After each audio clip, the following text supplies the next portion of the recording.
The Arranged Marriage, Chapter 15. After those tiring days for Jam, here they are now, back to the Philippines. Masaya siya sa kanyang narating. Ikaw ba naman ang nasa top designer in the world? Sino ba ang mag-aakala na maaabot niya ang pangarap niyang yun at sobra-sobra pa nga sa pinangarap niya? Teka, bakit ibang dinaraanan natin? This isn't the way to our subdivision yan. Puna ni Jamaica nang mapansing iba ang tinatahak nilang daan. Hindi naman talaga tayo uuwi muna. Simpleng sagot ni Arian. Then where are we going? Somewhere, baby. And I know you'll be happy about this. Saad ni Norman. Then he put on the blindfold. What's this for? There's a surprise waiting for you. Simpleng sagot ni Norman. Kailangan ba talagang nakapiring pa? Bes, it's a surprise nga, diba?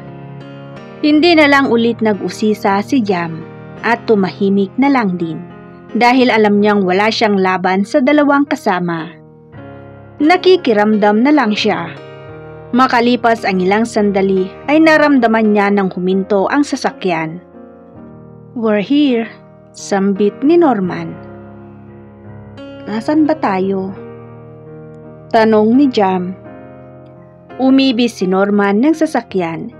Umikot papunta sa parte kung saan nakaupo si Jamaica para alalayan na makababa ng kotse. He held her hand. Let's go, love, he said at inalalayan siya nito. Dahan-dahan. Saad naman ni Arian na hawak na rin ang isang braso ni Jam. Ano ba kasi itong pinaggagawa ninyo sa akin? Shh! Just go with the flow, Bes. Don't worry, we got you. Alright, nandito na tayo sa loob. Ani Norman makalipas ang ilang minuto. Then take my blindfold off. Oops, not now my love. Just wait a bit. Saad ni Norman at agad hinawakan ang kamay ni Jam nang tangkain niyang tanggalin ang blindfold. Wala na siyang masabi kaya nanahimik na lang ulit siya at hinintay ang susunod na gagawin ng dalawa. Tahimik ang paligid kaya nahihirapan siyang mawari kung nasaang lugar sila. Okay, ready? Turan ni Norman maya-maya. Tumango si Jamaica. Dahil ang totoo, kanina pa niya nais tanggalin ang piring dahil nangangati na ang kanyang mga mata. Alright? 1, 2, 3. Surprise! Bulalas ni Norman at Arian at lumiwanag ang paligid. Iginala ni Jam ang paningin niya sa paligid. Her family is there standing in front of her. She became speechless. She never thought that this time would come, not even in her imagination. Congratulations, our Jam. I'm so proud of you. Magiliw na bati ni Mr. Lim na siyang unang lumapit. Anong ibig sabihin nito? Tanong niyang nagpalipat-lipat ang tingin kina Norman at Arian. She is talking, but everything is still lingering on her mind. I'll explain, Jam. After the event held in Paris, I received a private message from your Kuya Jason. Saad ni Arian. So magkakasabwat kayong lahat dito? Honestly, yes. Si Norman na mabilis sumagot. Jam, I know it would be hard for you to believe all of this, but we are here. Hindi man namin nasaksihan ang buong fashion show, pero napanood namin ang video that Arian uploaded. Malumanay na paliwanag ni Mr. Lim. Hindi niya alam kung ano ang kanyang sasabihin. Nothing is sinking in her mind. Hanggang sa naramdaman na lang niya ang pagpatak ng kanyang mga luha. I'm so proud of you, and I'm sorry.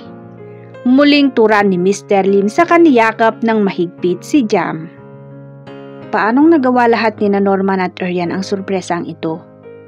Sa isip ni Jam habang yakap ng kanyang ama. Bessie, we did our very best for this. Your brother contacted me while we were in New York, 2 days after the fashion show. This might be hard to believe, but these are all true. You are in the real world, not in a dream or fantasy. Your family is here in front of you. Paliwanag ni Arian. And baby girl, we have something for you too. Saad ulit ni Mr. Lim at bahagyang lumayo kay Jam. Jason walks towards them holding a brown envelope. Here, ani nito at iniabot sa kapatid ang envelope. Jam looks at the envelope, clueless. Ano to kuya? Sa wakas ay nagawa niyang isatinig.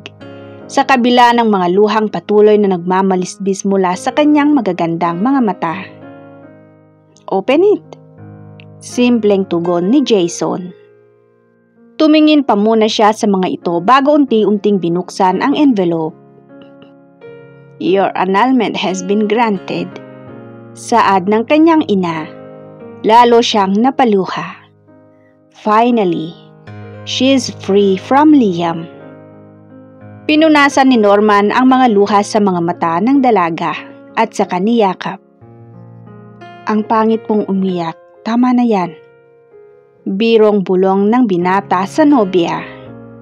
Kinurot ito ni Jam sa tagiliran. Hoy, pwede ba lumayo ka sa asawa ko? Boses ni Liam na halata ang pagkairita at kararating lamang nito. Asawa mo noon, hindi na ngayon. May otoridad na wika ng ama ni Jam na agad humarap kay Liam. Dad, why are you allowing this man to do this? Tsaka, anong hindi ko asawa ngayon? We're married. Naguguluhang turan ni Liam. Liam, you are no longer her husband. The court decided to give her freedom. They grant the annulment. Si Mr. Lim na muling sumagot. What? Bigkas nito. You heard my father.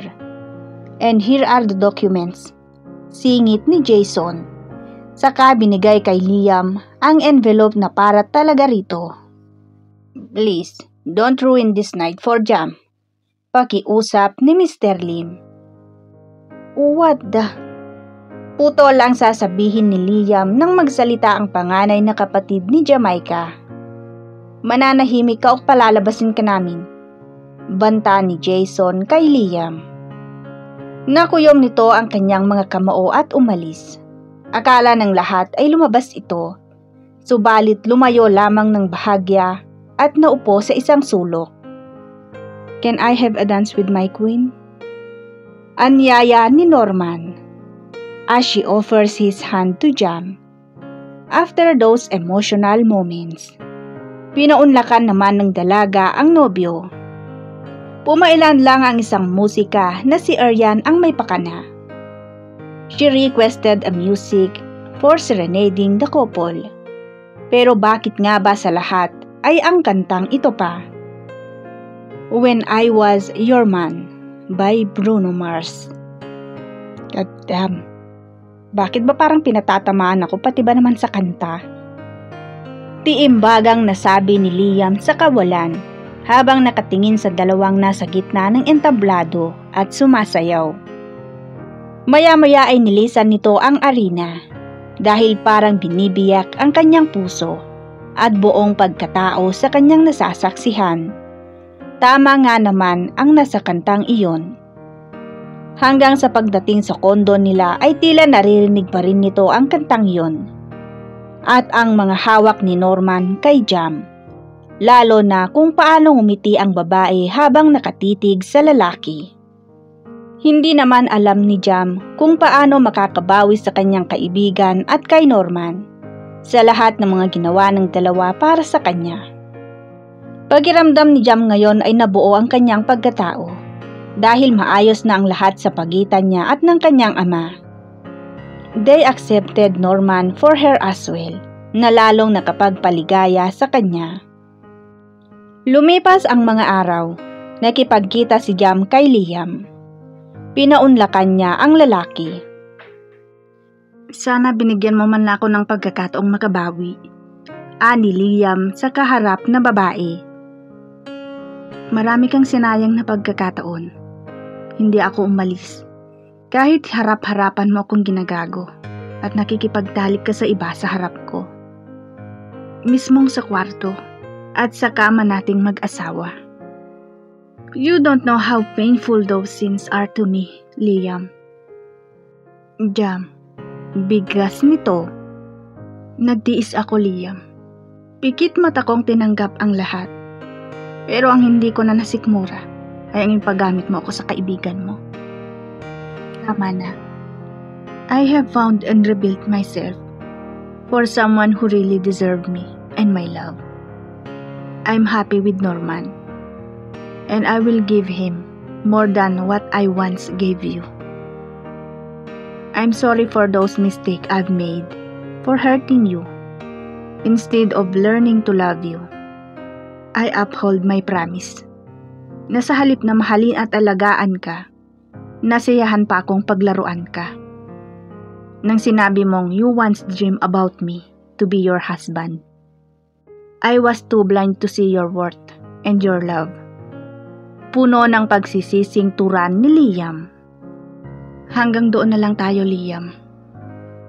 I accepted your apology, but it will never get back what has been done. I will never give you a portion to hurt me again. I'm done with you.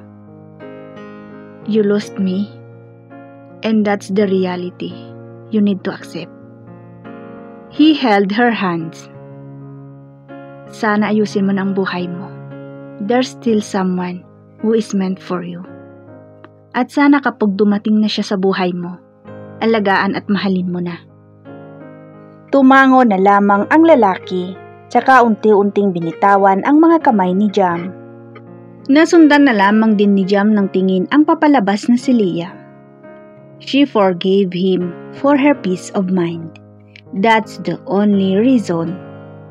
Laglag ang balikat nito at hindi na muli pang lumingon sa kinauupuan ni Jam. Ilang sandali lamang ang pinalipas ni Jam doon ay nagpasya na siyang lisanin na ang restaurant kung saan siya nakipagkita kay Liam. She asked permission to Norman na hayaan siyang makipagkita at makipag-usap sa kanyang dating asawa for the closure. Once and for all, and for the better. Lumipas ang mga oras. Laglag ang balikat ni Liam na umuwi dahil bigo itong muling makuha si Jamaica. And he already lost her forever. Oh, anong nangyari sa'yo at ganyan ang itsura mo? Usisa ni Mr. C. I lost her, Dad. She forgave me. But she doesn't want me to be in her life anymore. Malungkot na tugon ni Liam sa ama. See, you got the dose of your own medicine. Nakakahiya ang ginawa mo, Liam. I never thought that you will drag our name in this shameful situation. Mabuti at hindi pinupull out ng ama ni Jamaica ang investment at ang partnership niya sa atin. Sermon ni Mr. C. I'm sorry, Dad. It was indeed my biggest mistake. Now I realize what I've lost. I don't know how to accept everything. It really hurt. Saad ni Liam na iiling-iling pa. You lost her dahil sa kagaguhan mo. Mantakin mo ba namang ipagamit ang asawa mo sa kaibigan mo kung hindi ka ba naman gago? Magpasalamat ka at hindi ka kinasuhan ni Mr. Lim. Patuloy na paninermon ni Mr. C kay Liam. Dad, I know I was wrong. It was all my fault. Kailangan mo bang ulit-ulitin? Puno ng hinanakit na wika ni Liam. Baka sakaling magtanda ka at ayus-ayusin mo ang buhay mo. You're not getting any younger, Liam. You are old and mature enough to know the right from wrong. Hindi ko alam kung bakit mo naisip ang kademonyohan na yun. It's unbelievable. Iiling-iling na turan ni Mr. C. Paano kung idinemanda ka ni Jamaica sa mga pinaggagawa mo, ha? Naisip mo ba ang kahihiyan, Liam? Kinaladkad mo ang iniingatan kong pangalan sa kahihiyan. You're indeed the black sheep in this family. Now, learn from your lessons. Kundi itatakwil kita ng tuluyan. Mariing turan ni Mr. C. Dad, ipinagkasundo ninyo ako sa kanya, right? Which I strongly disagree with from the very beginning. Saad ni Liam.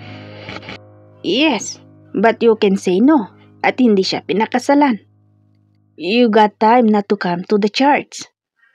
You still have that chance before, right? At kahit pa marriage arrangement ang nangyari sa inyo, hindi mo dapat siya trinato ng ganon.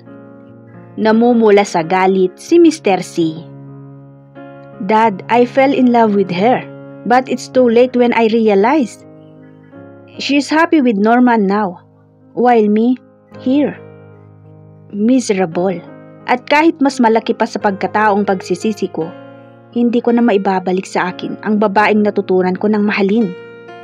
Puno pa rin ng pagsisisi ang tono ni Liam. You learn your lesson. You deserve that.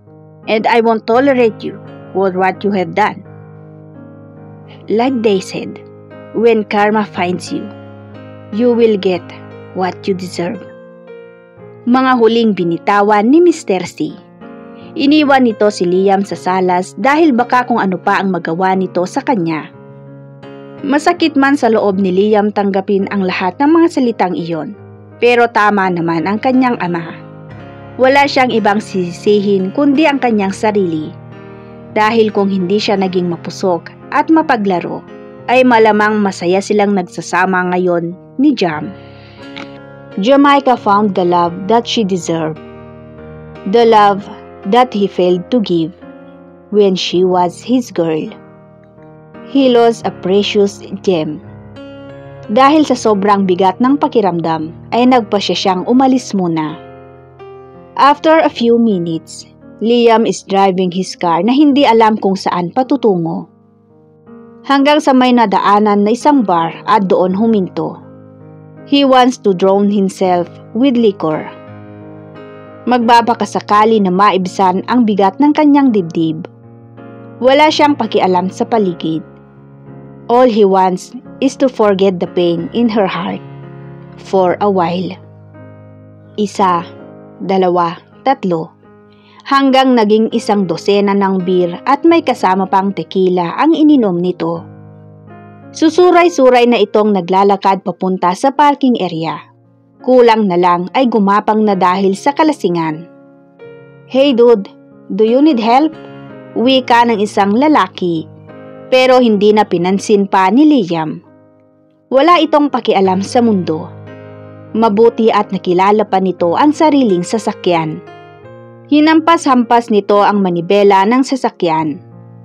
Akala nito na kapag nagpakalunod sa alak ay makakalimutan ang sakit na nararamdaman. Pero nagkamali siya.